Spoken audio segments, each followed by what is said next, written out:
na kusaidia kukuza kwa uchumi wa taifa letu, tukianza mashinani. Ile tuliita bottom up. Tukasema ya kwamba wakati tunaomba kura ya rais na hiyo vitingine yote, tukasema mkituchagua tutakumbuka wale ambao labda wako katika hali ya uchumi huku mashinani. Tujaribu tutafute mbinu za kuwainua ili tupunguze tofauti ya matajiri na wale watu hawana pesa mingi. Tupunguze hiyo tofauti. Hiyo ndio tunaita bottom up. Na nyinyi ambao mmeketi hapa, nimesikia ni vikundi vingi. Iko akina mama mboga hapa, iko watu ya bodaboda, iko watu ya salon, iko watu ya kinyozi, iko watu ya mikokoteni. Nyinyi ndio mlipiga kura. Nyinyi ndio mlipiga kura ile ilipitisha Rais William Ruto. Negwo kana tegwo. Si nyinyi ndio mlipiga kura kwa wingi? Si kura ilinyesha kama mvua kwa sababu ya mahasla? Ndio leo tumekuja hapa kusema hatutafanya vile wanasiasa wengi wanafanya. Wanasiasa wengi wanangojea siku ya kampeni wakati wanatafuta kura. Ndio wanakumbuka kuna mtu anaitwa bodaboda. Kwa sababu kuna uchaguzi, anaenda anatafuta vijana wetu wa bodaboda, anawapea reflector jacket ya shilingi 100, na baada ya hao vijana kumsaidia akakuwa mheshimiwa ama akakuwa rais ama akakuwa governor ama MP ama MCA, huyo mwanasiasa anapotea mpaka siku ya uchaguzi hiyo ingine ndiye atarudi kutafuta bodaboda awanunulie reflector. Wanasiasa wengi wanatafuta mama mboga wakati wa kura, wakati wa uchaguzi, wakati wa kampeni. Wanawanunulia apron ya shilingi 200. Wanawatafutia kura, wakipata wanapotea, wanaangojea siku ya uchaguzi huo mwingine. Tukasema hatutakubali hii tabia ya sisi viongozi kutumia wananchi kutafuta kura. Tutasimama na wananchi wakati wa uchaguzi, hata wakati ambao sio wa uchaguzi, wakati wa campaign, hata wakati ambao sio wa campaign. Kwa sababu hiyo ndio itatengeneza urafiki baina ya viongozi na wananchi, kwa sababu tutakuwa tumesafiri safari moja. Kwa hivyo tuko hapa katika hiyo ahadi ambao tulitoa ya kwamba tutasafiri pamoja nanyi. Biashara zenu, mapato yenu, riziki yenu ni ya muhimu kama vile mapato na riziki ya matajiri. Kwa hivyo tuko hapa on a very serious business. Na kuna watu naona wakiongea huko hata hawaelewi what we are doing, na wanajaribu kuweka hii maneno mzaa na mchezo na siasa duni. Na leo tumewaamulia kwa sababu enough is enough. Kama wewe hutaki kusimama na wananchi ni sawa sawa. Waachia wale ambao wako tayari kusimama na wananchi, tusimama na wananchi. And this has nothing to do with politics, because there is no election. The time for election will come. Ngoja kidogo, nitarudi kwa hiyo mada hivi karibuni. Wacha kwanza niseme hivi. Wakati tuko hapa lazima tuwaeleze kama viongozi ile kazi mlitupatia ya kusukuma maendeleo ya taifa tumefikisha wapi. Na nataka mnisikize kwa makini. I want you to listen carefully, kwa sababu sitaki tutoke hapa na hatujaelewana. Tuko hapa kwa sababu miaka 2.5 mlituchagua, mkachagua hii serikali. Wakati huo uchumi, gharama ya maisha ilikuwa imepanda kiasi. Hata sasa bado tunasukumana nayo ipungue. Lakini 2022 2022, nataka mnisikize, 2022 gharama ya maisha ilikuwa imepanda vile haijawahi panda tena. Ni kwa sababu vile uchumi wetu ulifungwa kwa sababu ya COVID-19. Vile hakukuwa na biashara, hakukuwa na kazi kwa zaidi ya mwaka moja na nusu. Hiyo ndio ilisababisha 2022 wakati tunapiga kura, gharama ya maisha ikapanda kwa jinsi ambavyo hatujawahi ona. Wakati tunasema gharama ya maisha ilikuwa juu, watu wengi wanafikiria tunajaribu kuhujumu serikali ya aliyekuwa rais wetu Uhuru Kenyatta. That is not the case. Sio serikali, ni kwa sababu uchumi uliathiriwa na athari za COVID-19. Kwa sababu tulifungiwa kwa nyumba, hakuna mtu anaenda kazi, hakuna biashara imefunguliwa kwa zaidi ya mwaka na nusu. That is what caused very high cost of living in 2022. Katika miaka miwili ambayo imepita, tumekazana kujaribu kupunguza makali ya gharama ya maisha kiasi, kuma vile tumefanikiwa kiasi, lakini bado tuko kwa hiyo safari. Na wacha niwaeleze mahali tumefikisha hiyo safari. 2022 bei ya unga wa ugali ambayo ilikuwa inagharimu kilo 2 shilingi 240 kupitia mbolea yetu ya ruzuku na sera zingine za serikali, tumeteremsha hiyo bei. Sasa iko around 150 shillings kilo 2 ya ugali, ya unga wa ugali, kutoka 250 mpaka 150. Na bado tunasukuma hiyo gharama ya maisha iendelee kushuka hata zaidi. Vile vile lita moja ya petroli 2022 ilikuwa 217. Leo tumepunguza kila mwezi shilingi 2, shilingi 3. Leo iko 174. Imeteremuka kwa zaidi ya shilingi 43. Na bado tunasukumana nayo iendelee kuteremka zaidi ili tupunguze mzigo wa gharama ya maisha kwa mwananchi wa kawaida ambaye anaathirika na bei ya mafuta. Kilo 2 ya sukari ilikuwa 500. Today 2 kilos of sugar is 340.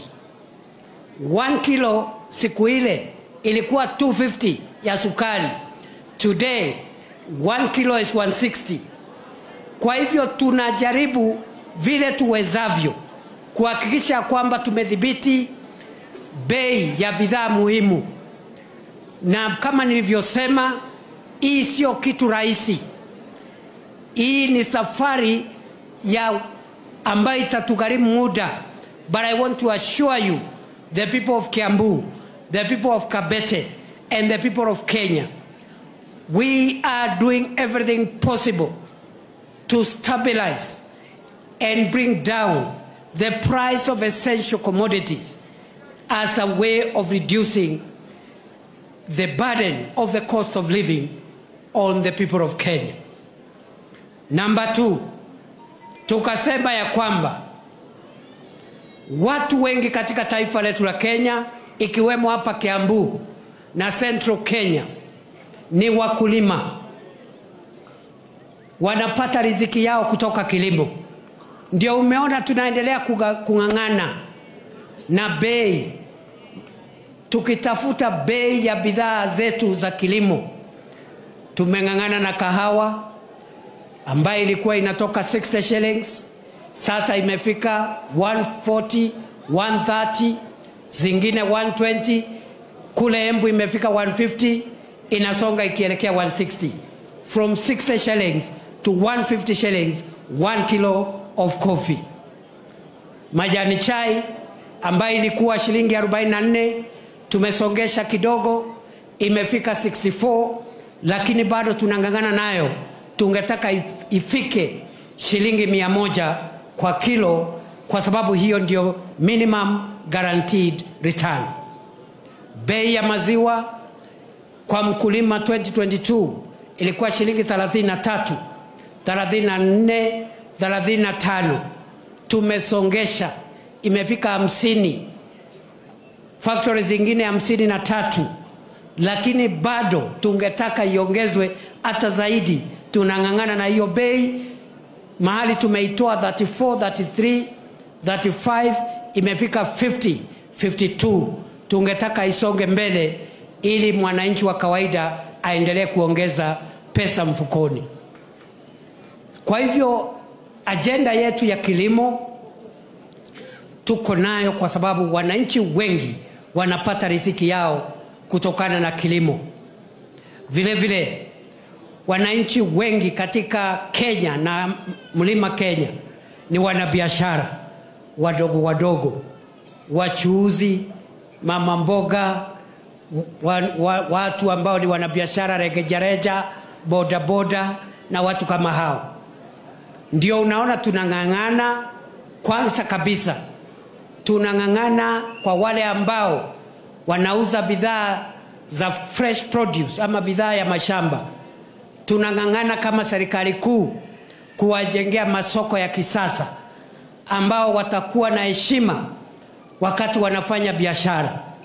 Isikuwe tena ya kwamba akina mama wetu ati wanafanya biashara yao ya kuuza nyanya na mboga na sukuma huko nje, wanapiwa na jua, wanapiwa na mvua, wanapiwa na vumbi, wanahatarisha maisha yao kwa sababu ya magari.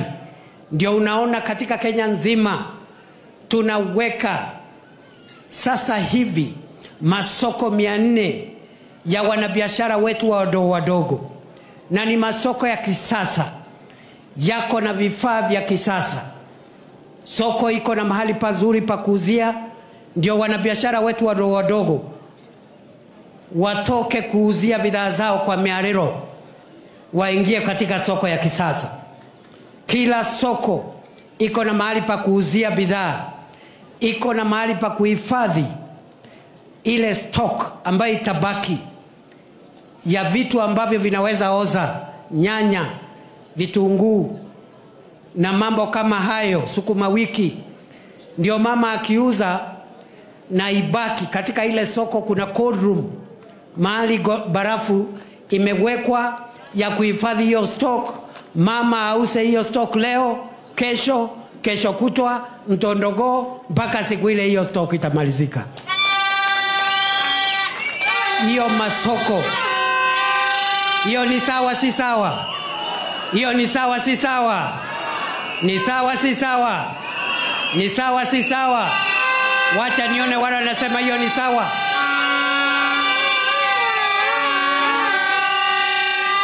Katika hayo masoko hapa Kiambu tuko na masoko zaidi ya 21 ambao tunajenga kwa gharama ya bilioni 2.4 ambao tunajenga hapa Kabete. Umesikia mheshimiwa akisema masoko ni 6. Iko hapo Odhero, iko pale Kahuo, iko hiyo tunajenga pale Muguga, iko ingine tunajenga pale Gikoni, iko ingine masoko ya ile ambao tunajenga ikiwemo kule Kingero. Kila soko itagharimu zaidi ya shilingi milioni 55. Na ile soko kubwa sana ambayo tunajenga hapa Kabete constituency ni soko ya Wangige ambayo itagharimu shilingi milioni 400, 400 million shillings. Tuendelee na hiyo kazi ya kujengea wanabiashara wetu masoko, ndio biashara yao ipanuke. Tuendelee tusiendelee? Mnataka wera ama mnataka siasa? Mnataka wera ama mnataka siasa? Mnataka wera? Mnataka wera? Wangapi hapa wanasema wanataka wera? Sisi tumesema hivi. Sisi tumesema Kazi kwanza, siasa baadaye. Tumesema kazi kwanza, siasa tutapiga siku ya siasa. Usione vile tuko ufikiria hatujui kupiga siasa. Tutapiga siku ya siasa ikifika. Wakati wa sasa, we have no time to engage in petty politics, divisive politics, retrogressive politics. It is time to work for the people of Kenya. Tuendelee na wera. Si kazi kwanza alafu siasa baadaye. Ni wera si wera jameni. Tudie mbele na wera. Turute wera. Wa modo arute wera. Modo wera wake walie. Wangapi wanasema wera walie? Wera walie. Bas. Hiyo masoko tunaendelea nayo. Nimesema hiyo masoko 6 ya hapa Kabete, ile kubwa itakuwa pale pale Wangige ambayo ni ya 400 million. Alafu vile vile nasema hivi, unajua sasa wale wanabiashara wataingia hiyo masoko, stock haitoshi. Sasa ndio unaona tuko hapa kujaribu kuwaongezea wapate stock ya kutosha ya kuenda kufanya hiyo biashara katika masoko ya kisasa. Jambo la tatu ni kwamba tunakazana kutafutia vijana wetu ajira. Ni mwanjigwa. Tunakazana kutafutia vijana wetu ajira. Kuna vijana ambao wako na certificate wanaajiriwa katika serikali. Kama vile tumesema, hii ndio serikali ambayo imeajiri walimu zaidi ya serikali yote ile, kwa sababu katika miaka miwili 2022 to 2024 tumeajiri walimu 76,000. Hapo awali tulikuwa tunaajiri 5,000 teachers a year. Now in the last 2 years we have employed between 35 and 40,000 teachers every year. We have employed 76,000 teachers in 2 years. September tutaongeza walimu wengine 24,000 ili total tuwe tumeajiri walimu 100,000. Tuendelee tusiendelee?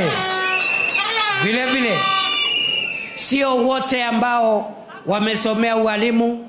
Kwa hivyo ndio tunasema hii kazi ambayo tunafanya ya kujenga masoko, ya kujenga affordable housing, ya kujenga hostels, na umesikia mheshimiwa ametaja TVET yetu hapa ya Kabete, tunaweka 300 hostels, units ya hostels, watoto wetu wapate mahali pa kulala karibu na institution yao.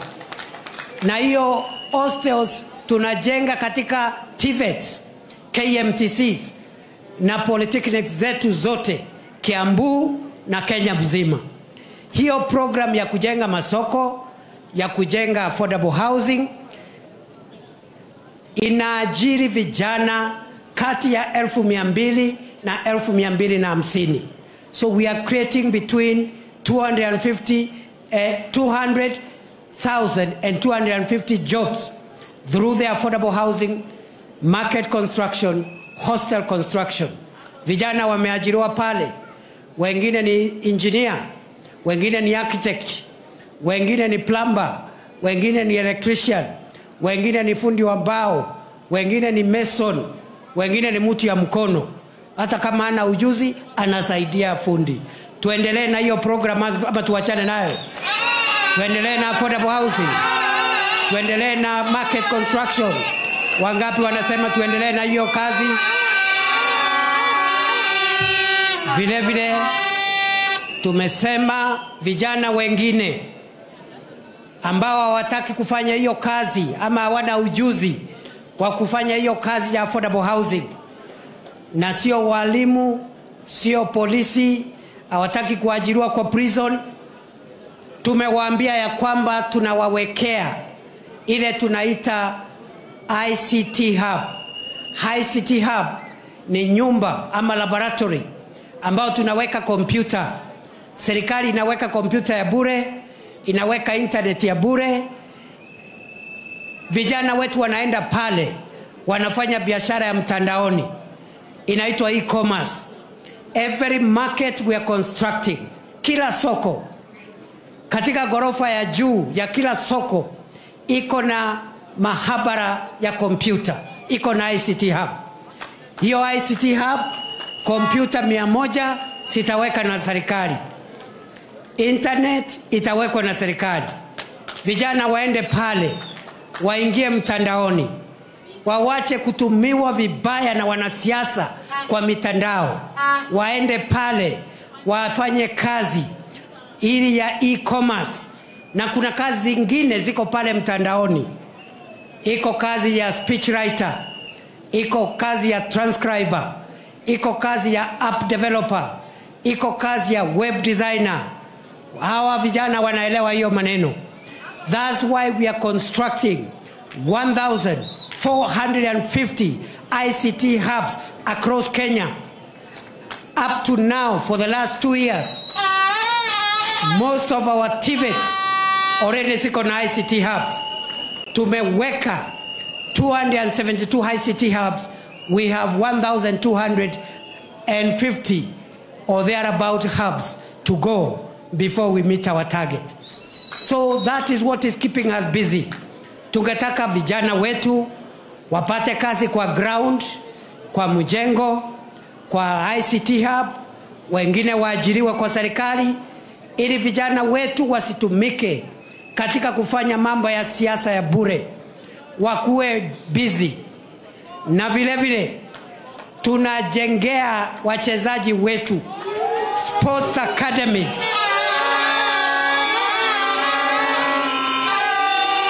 Katika kila county tunajengea vijana wetu sports academies.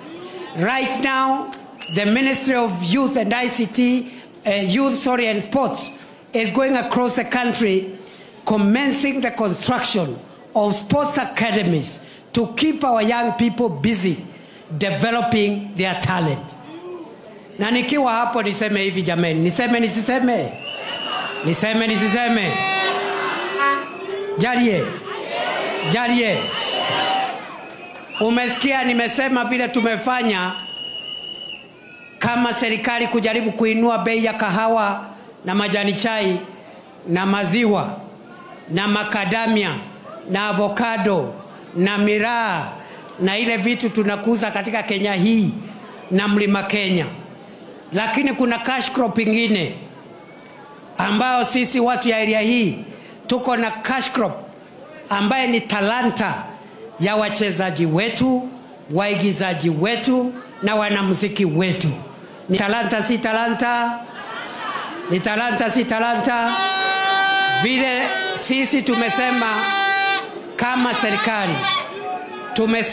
serikali, vile tunasaidia wakulima wa kahawa, majani chai, maziwa, nyanya, hata wachezaji wetu wa mpira, hata waigizaji wetu, hata wanamuziki, tutawasaidia ndio hiyo talanta yao iwapatie hela kidogo, wasaidiwe na serikali, ndio pia wakuze talanta yao, watengeneze pesa, waelimisha watoto wao, wajijengee manyumba, wakae kama wale watu wengine, kwa sababu kazi ni kazi.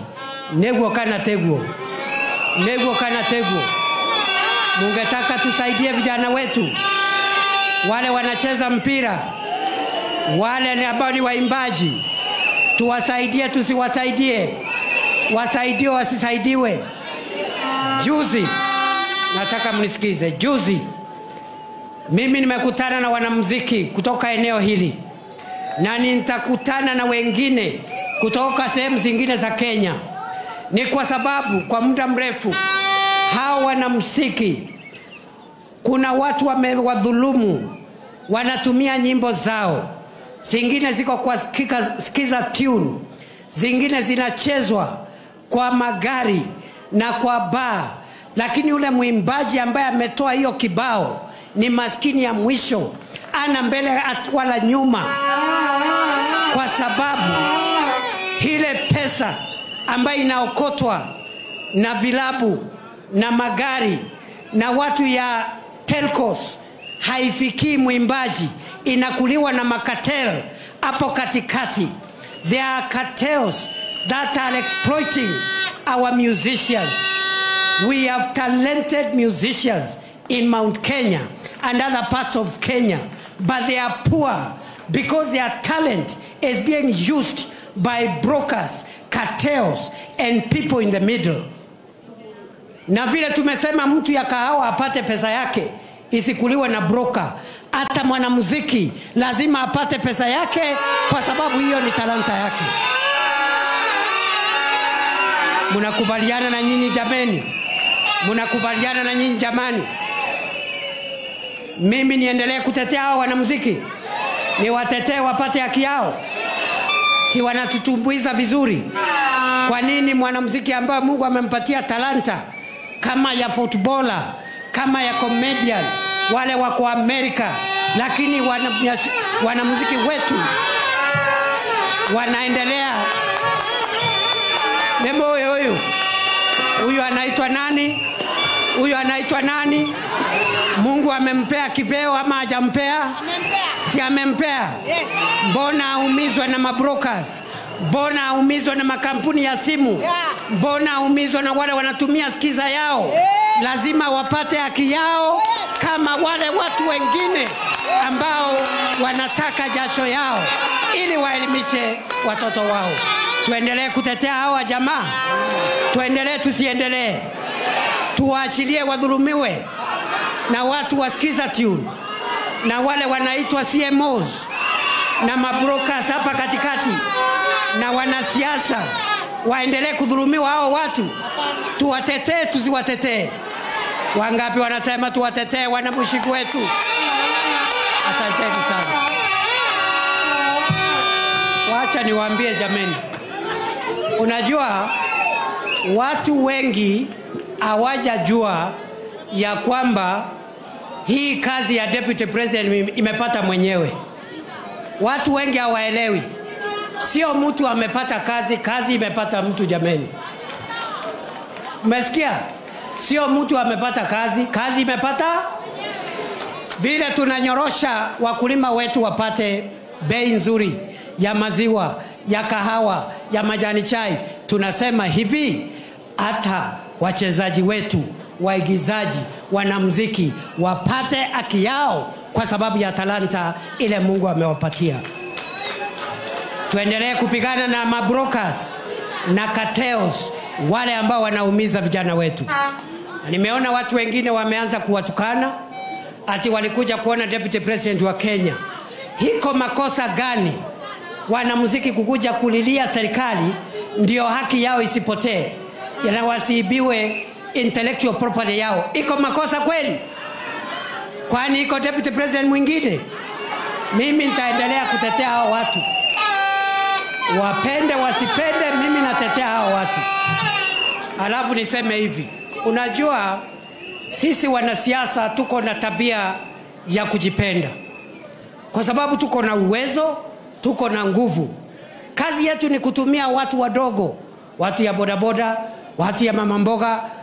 Utaki asaidiwe, utaki apate hela kidogo ya kuongeza stock, utaki mwanamuziki ajiweze, ndio akae hapo akikuimbia nyimbo ya kukusifu wewe kama wewe ni Mungu. Sisi tumesema hivi, kabla mwanamuziki aimbe nyimbo ya kusifu mwanasiasa, awe amepata hela yake ya kutosha, apeleke watoto wake shule. Tuendelee na hiyo kazi, tusiendelee? Tuendelee tusiendelee?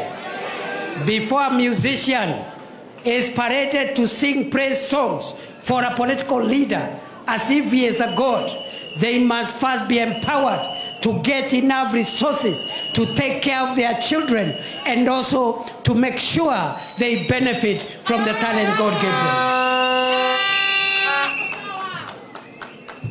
Ni sawa si sawa? Sawa si sawa? Adwaito ne mwajigwa? Time is over. Hakuna wakati sasa wa kusifu ati unasifu sijui nani, unasifu Kindiki, unasifu mwingine. Stop. Paka kwanza haki yenu ipatikane. Paka tuwatetee kwanza mpate haki yenu na jasho yenu. Tuendelee tusiendelee. Si tumetetea kahawa, si tunatetea majani chai, si tunatetea maziwa. Si sasa tuko hapa kuempower bodaboda na watu ya mama mboga na wachuuzi. Kwa nini tusitetee wanamuziki? Na hiyo kazi nitaenda nayo mbio sana. Hao jamaa wanaongea hapo hawanijui. Hii kazi ya deputy president taipeleka mbio kama gari ya miraa, my friend.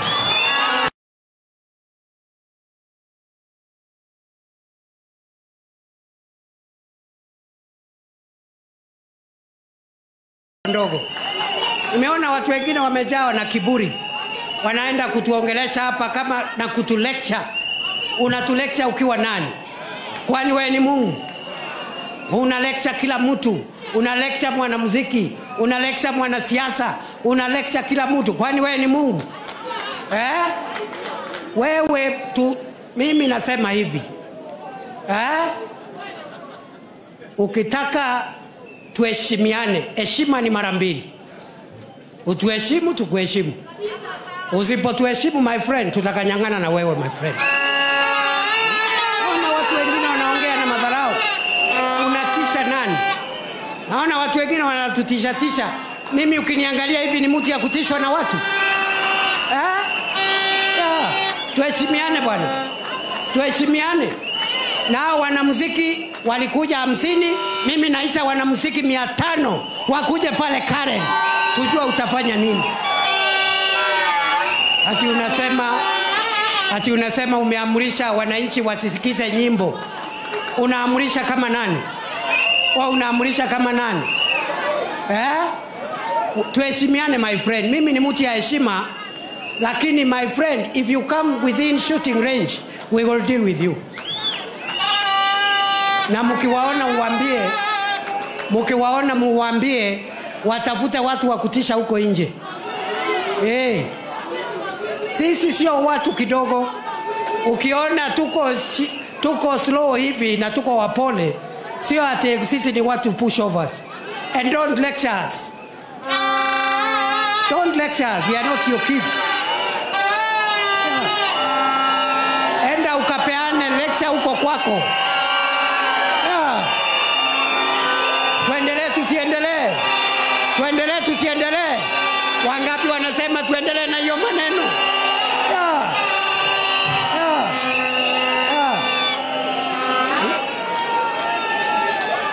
Ile bidii tunataka tuona kiongozi wote wakiweka. Viongozi wote waweke bidii ya kusaidia wananchi.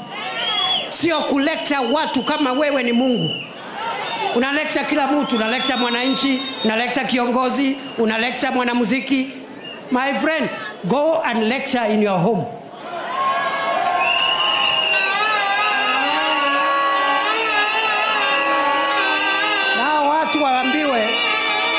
Watu waambiwe wameguza live wire, my friends.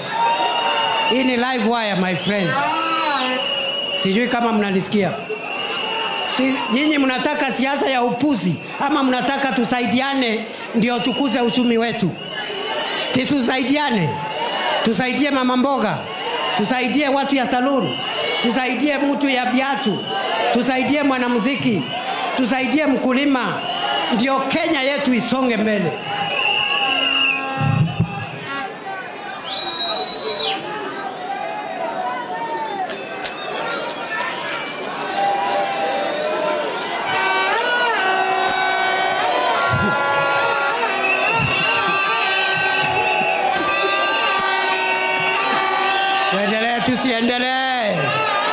Tuendelee tusiendelee?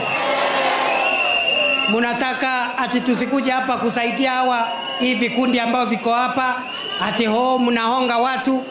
Wewe siku ile ulikuwa kiongozi, ulihonga nani? Ulipeleka mali yako wapi?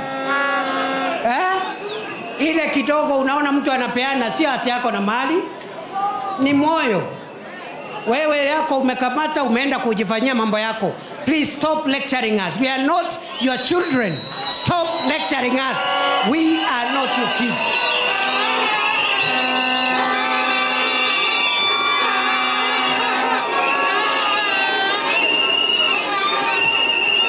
Yeah.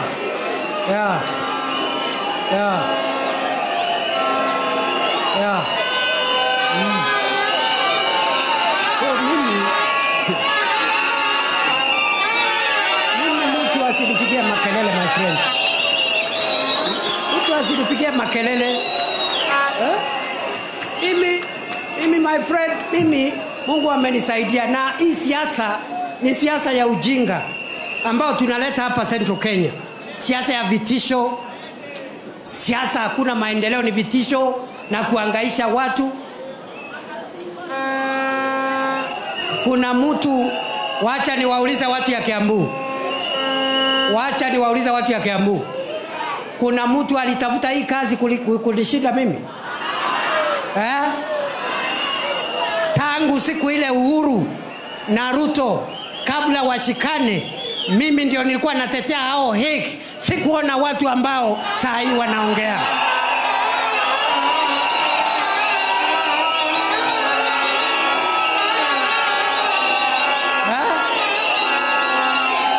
Jamani, simuliniona Hague? Simuliniona Hague? Nikijaribu kutoa uhuru wetu. Nimwanyorire kule Hague. Geshira ni oto wa Uhuru wa Kenyatta na munini wake nigetha maume kuria maoke guku bururi-ini mateithia andu a Kenya. Sikuona watu wengine wanaongea. Saa hii sikuwaona.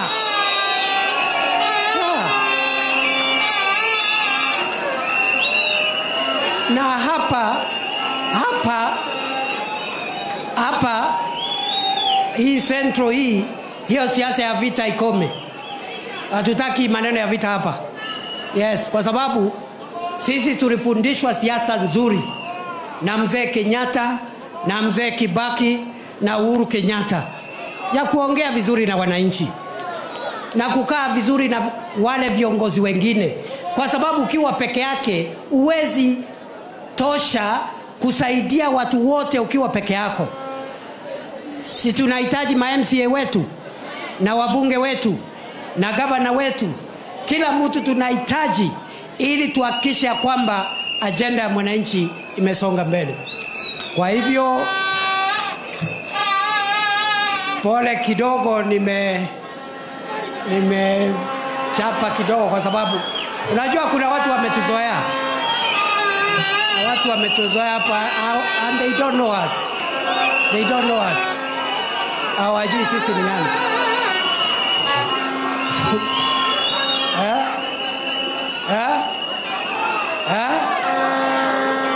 Wacha nimalize niwaulize watu wetu. Si wakati wa mzee Kenyatta uliona hii dunia yetu ya Mount Kenya, tulisimama nyuma ya mzee Kenyatta sisi zote. Wagikuyu, Waembu na Wameru. Neguo kanateguo. Wakati wa mzee Kibaki, sisi zote hii Mount Kenya tulisimama nyuma ya Mwai Kibaki. Wakati wa Uhuru Kenyatta, sisi zote tulisimama nyuma ya Uhuru Kenyatta. Saa hii kwani kuna makosa nikisimama hapa? Iko makosa?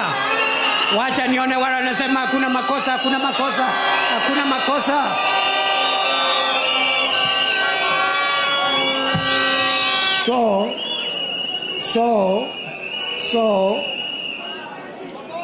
So tuheshimiane tu, tuende pole tuheshimiane, tuache kukosania heshima. Nyinyi mliona kule Lamu watu wetu walikuwa wanaumia huko na Al-Shabaab. Mimi nienda nikaishi huko for 6 months, mpaka ile shida ilikuwa Mpeketoni na wale ile shida ya Lamu mpaka ikaisha. Nikaenda North Rift kupigana na bandits, nikaenda North Eastern. So hakuna kazi sijafanya kama nimepigana na terrorist ya Al-Shabaab. Ndashindwa na watu mtu mmoja wawili hapa, watu cartel ya mtu mmoja wawili. Bana. So leo kwa sababu nimeongea sana, wale wenzetu ambao hawajaongea utawaomba wasiongee sana, wafupishe ndio tuchangie vikundi vyetu.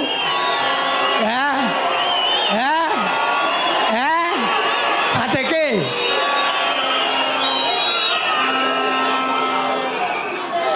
yani